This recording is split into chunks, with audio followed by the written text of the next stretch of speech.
Shalom, shalom, bien-aimés au Seigneur. Shalom, shalom, beloved in the Lord. Voilà, nous sommes donc à la deuxième partie de notre merveilleux thème. And here we are with our second part of the topic, Il est intitulé L'autorité de l'homme sur la femme. entitled The Authority of a Man Over the Woman. Et dans la première partie, nous avons vu déjà que c'est l'homme qui avait reçu de Dieu la responsabilité de nommer les choses.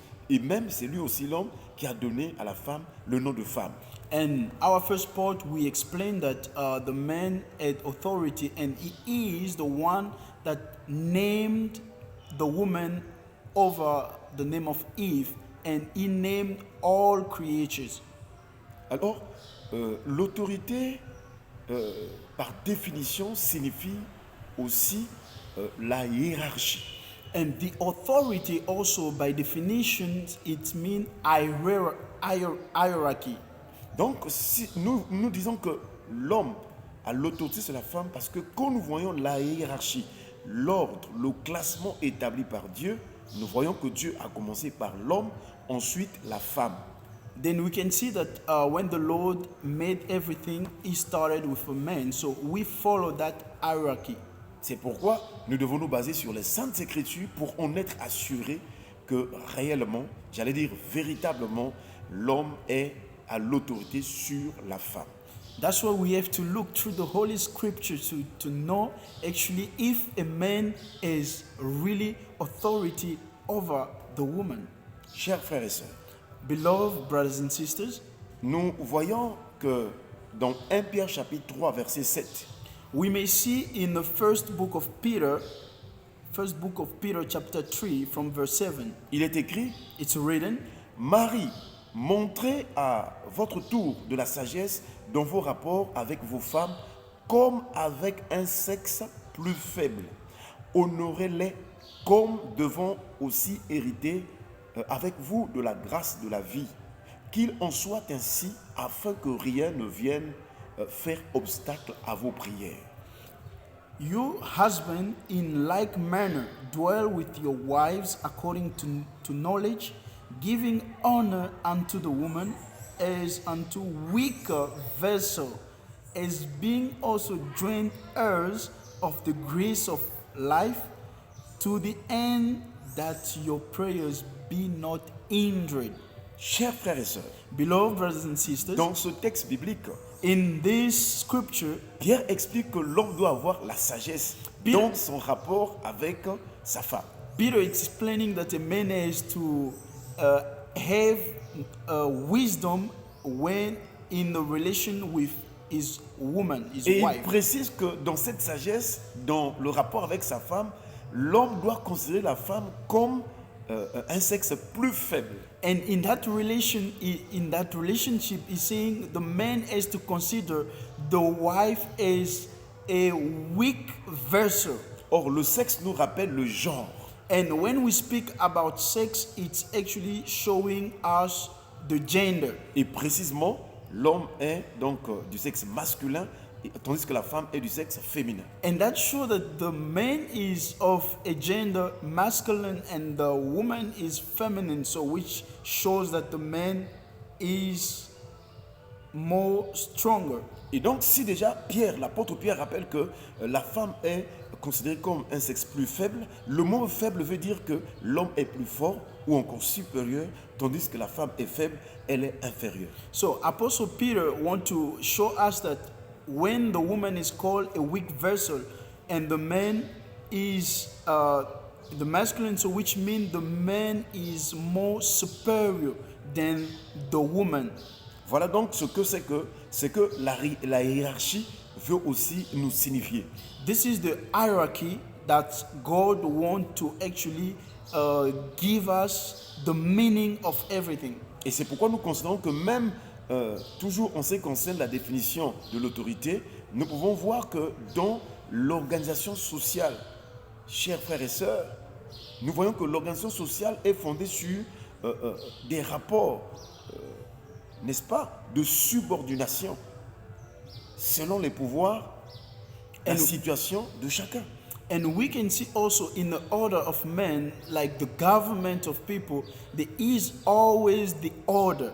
And that order is to be respected. C'est-à-dire, dans les sociétés humaines ou la société humaine, il y a un rapport de subordination. Il y a de ceux qui commandent les autres. Donc, il y a des supérieurs et il y a ceux qui sont subordonnés à ceux qui les commandent ou encore les dirigent. So, which means in the relation of the men in the social life, we see that there are other people that are under or are commanded to other people that are superior than them. Et dans le rapport entre l'homme et la femme, la subordination veut dire tout simplement la soumission. La femme a été créée pour avoir une disposition de soumission envers son mari. C'est-à-dire prêt à obéir à son mari parce que le mari en est le chef. So in the scriptures of God, just showing to us that the woman being weak, a weak vessel, which means the woman has to show subjection. So she has to be submitted to a man because the man is more superior and the man is the authority. Et Paul rappelle à Timothée dans 1 Timothée chapitre 2 verset 13. And Paul is saying to Timothy in the book of 1 Timothy 2 verse 13, Il dit ceci, he's saying this, car Adam a été formé le premier, Ève ensuite. for Adam was first formed, then Eve. And Adam was not beguiled, but the woman being beguiled had fallen into transgression. Gloire au Seigneur. Glory to the Lord. Vous convenez avec nous que quand on dit le premier et ensuite, ça veut dire qu'il y a un classement, il y a un ordre établi par Dieu. C'est-à-dire l'homme d'abord, ensuite la femme. So you can agree with us that here the scripture is clear, showing that the man was first, then came the woman after. Et c'est le même classement en termes de création. Vous allez voir que l'homme, Adam, a été tiré de la terre, alors que la femme, Ève, a été tirée de l'homme. And we may see also, this is the same thing in the beginning of the book of Genesis. The man was taken from the ground and Eve was taken from the rib of Adam. Nous pouvons toujours lire les Écritures pour en être assurés. We can read again the scripture just to be sure. Dans Genèse chapitre 3, verset 19, In Genesis chapter 3 verse 19, il est écrit « it's written, C'est à la sueur de ton visage que tu mangeras du pain jusqu'à ce que tu retournes dans la poussière d'où tu as été pris, car tu es poussière et tu retourneras à la poussière. » Ça, c'est la sentence, ça, c'est la parole que Dieu adressait directement à l'homme. Alors que la femme aussi était là pour en recevoir aussi sa sentence, mais Dieu parlait à l'homme spécialement. In the sweat of thy face shall you eat bread, till you return unto the ground, for out of it was you taken. For dust you are, and dust unto dust shall you return. So this show that the man was being taken from the ground of the dust, and also he will return to it. Chers frères et sœurs, Beloved brothers and sisters, dans Genèse chapitre 2, verset 7, in Genesis chapter 2 verse 7, il est écrit it's written, « L'Éternel Dieu forma l'homme de la poussière de la terre, il souffla dans ses narines un souffle de vie, et l'homme devint un être vivant ou bien une âme vivante.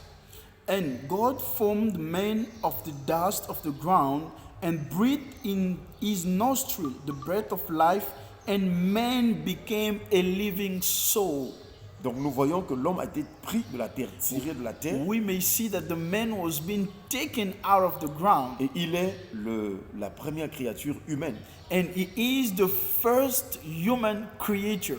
Et nous verrons aussi comment est-ce que la femme a été tirée de l'homme, ou prise de l'homme. And we will see also how the Lord has formed the woman that was taken out of the rib of Adam. Pour montrer que lorsque nous parlons donc de l'autorité de l'homme sur la femme, il s'agit de la hiérarchie, de l'ordre établi par Dieu, de la classification que Dieu s'est donnée.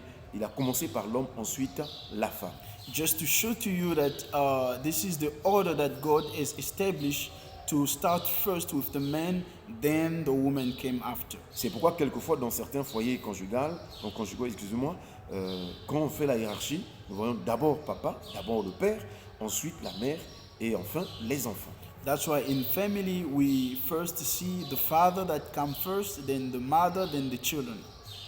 Dans 1 Corinthiens chapitre 15, le verset 47, In the book of 1 Corinthians chapter 15 verse 47, il est écrit, it's written, le premier homme tiré de la terre est terrestre, le second homme est du ciel.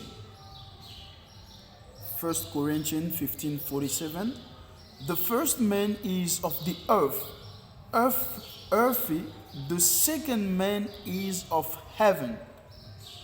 Donc nous voyons que bien l'homme a été tiré de la terre.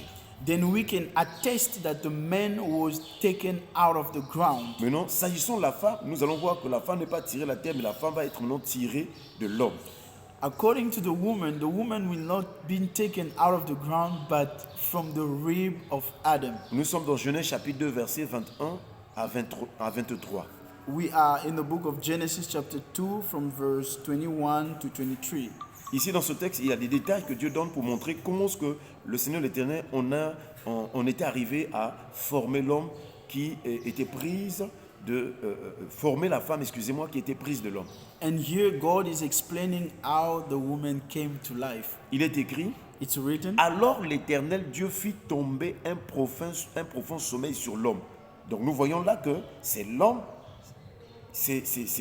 Dieu va endormir l'homme. here we can see that God will cause a deep sleep to a man. Pas la femme, c'est l'homme. Not the woman, but the man. Donc Dieu commence d'abord à endormir l'homme. God caused a deep sleep to a man. Et il est écrit, quand Dieu le fait dormir, vous allez voir que l'homme aussi, la Bible déclare, qui s'endormit. Quand Dieu lui donne le sommeil, l'homme s'endort. And when God caused that deep sleep, and the man slept as well. Il prit une de ses côtes And he took one of his ribs et referma la chair à sa place. and closed up the flesh instead thereof.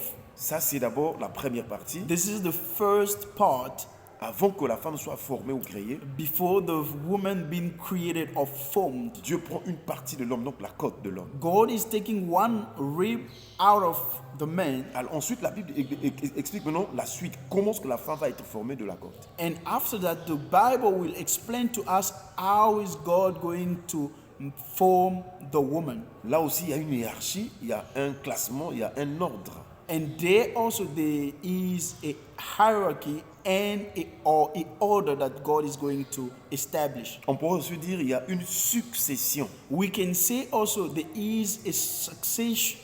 There is a succession. L'Éternel Dieu forma une femme de la côte qu'il avait prise de l'homme. We are in the book of Genesis, chapter 22. And the rib which God had taken from the man made he a woman Et il l'emmena vers l'homme. and brought her unto the man. Quand l'Éternel a fini de prendre la côte, il a formé l'homme, il emmène maintenant la femme là vers l'homme. When God is done forming the woman, and he took the woman and brought her to the man. Vous voyez bien les étapes, chers frères et sœurs. And you may see the steps that God has established. Et l'homme dit, voici cette fois celle qui est os de mes os et chair de ma chair. And the man said, this is now bone of my bones and flesh of my flesh.